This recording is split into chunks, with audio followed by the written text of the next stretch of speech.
20 years ago this week, Hurricane Katrina, one of the most destructive and deadliest hurricanes ever, hit the United States.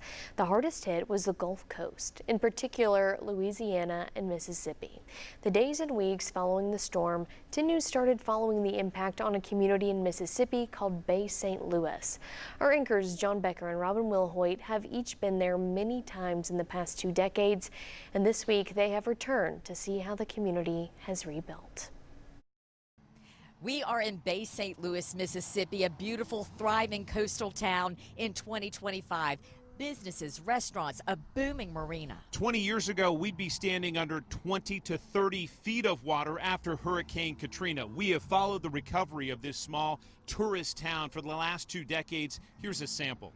Families in this neighborhood received some supplies from the 10 days of relief effort. The response from people in East Tennessee started right after Katrina.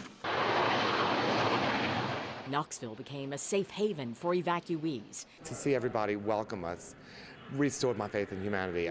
5 years after the storm, we checked in on people we first met in 2005.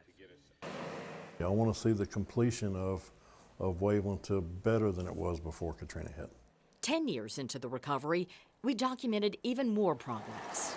Now, 20 years after Hurricane Katrina, we return to the Gulf Coast. We document the changes. We reflect on the 2 decades of memories. And we learn what's next for our southern neighbors who, all these years later, in many cases, feel more like family.